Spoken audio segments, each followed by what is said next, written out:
యెహోవాతో హత్తుకొని ఆయనను వెంబడించుటలో వెనుక తీయక ఆయనకు మోషే ఆజ్ఞాపించిన ఆజ్ఞలన్నిటిని గైకొనుచుండెను.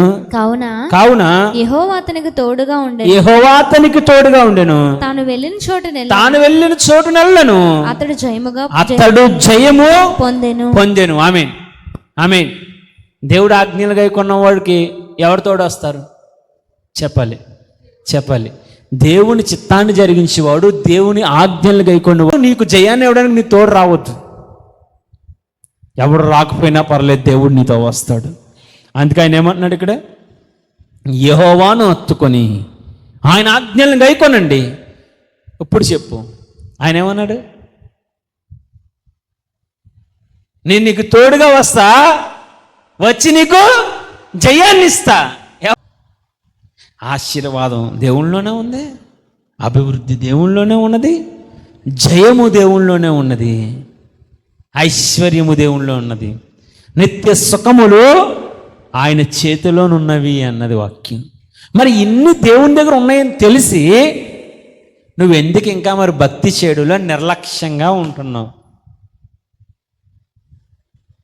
ఇన్ని ఎక్కడున్నాయి చెప్పండి. ఈరోజు ప్రభువా అని పిలవడం కాదు, దేవుణ్ణి ప్రేమించి ఆయన ఆజ్ఞలను గైకొనేవారుగా ఉండాలి. ఆమేన్, ఆమేన్. ఇప్పుడు చెప్పు, నీకు ఆశీర్వాదం ఎందుకు దూరమైంది? పిల్లలోనే అన్నావు, ఆచరణలో లేవు. దేవుని చిత్తము ఆచరించడం మొదలు పెడితే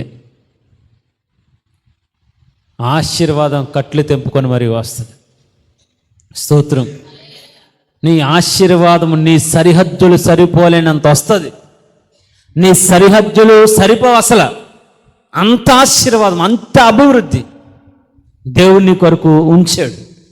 అవి నువ్వు పొందుకోవాలి అని అంటే నువ్వు దేవుణ్ణి ప్రేమించి దేవుని చిత్తమును జరిగించు అనిగా ఉండాలి.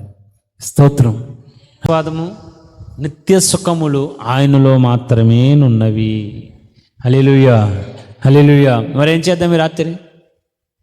ఈ రోజు నుంచి నోటితో పిలుస్తున్నట్లుగానే హృదయాంతరంగములో కూడా నిన్నే ఉంచుకుంటాను, నా హృదయాంతరంగంలో నేను దేవుణ్ణి నిలుపుకుంటానయ్యా అని మారిపోతా.